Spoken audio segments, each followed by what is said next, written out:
L'idée de la conférence sur les scénarios Transition 2050, c'était à la fois de montrer quel était le contenu qu'on avait produit, c'est-à-dire 4 scénarios qui tous atteignent la neutralité carbone pour la France à l'horizon 2050, mais avec des intérêts, des limites, des impacts différents, et discuter de comment on avait mobilisé l'approche par les récits en fait pour cadrer nos scénarios et articuler à la fois des dimensions qualitatives et quantitatives.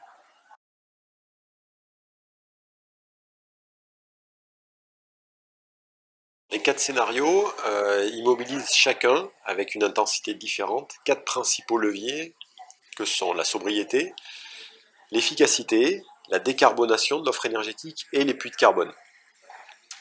Et ces 4 scénarios, on les a intitulés Génération frugale pour le premier, Coopération territoriale pour le second, Technologie verte pour le troisième et Paris réparateur pour le dernier.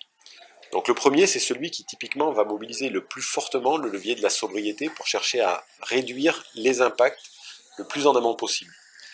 Le deuxième est celui qui mobilise les 4 leviers de la manière probablement la plus équilibrée et qui, en articulant sobriété et efficacité, va aller très loin dans la réduction de consommation d'énergie ou de matière et de ressources.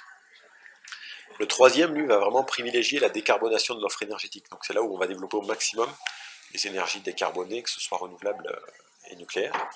Enfin, le quatrième, c'est celui qui s'inscrit probablement le plus dans des logiques tendancielles, où globalement on fait des choses, mais on ne les fait pas assez vite.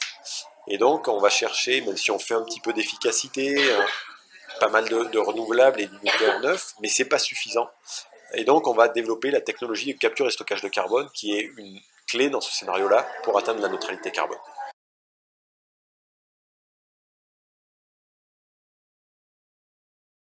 Ça dépend fondamentalement de la logique dans laquelle on choisit de s'inscrire. On a des scénarios qui sont clairement des scénarios plutôt descendants, où on va mettre le paquet sur une, deux technologies clés. Par exemple, un programme d'éolien offshore massif, ou un programme de nucléaire neuf, ou un programme de capture et stockage de carbone sur toutes les unités industrielles qui continuent à émettre du CO2. Donc là, on voit que le rôle des territoires, des citoyens, est plus limité. On va avoir d'autres scénarios où l'approche par les territoires est absolument essentielle, et donc là, le rôle des collectivités, des citoyens est central, parce qu'on va aller chercher au maximum les gisements d'économie d'énergie, de renouvelables, qui sont par définition dans les territoires, au plus près des usages et des territoires.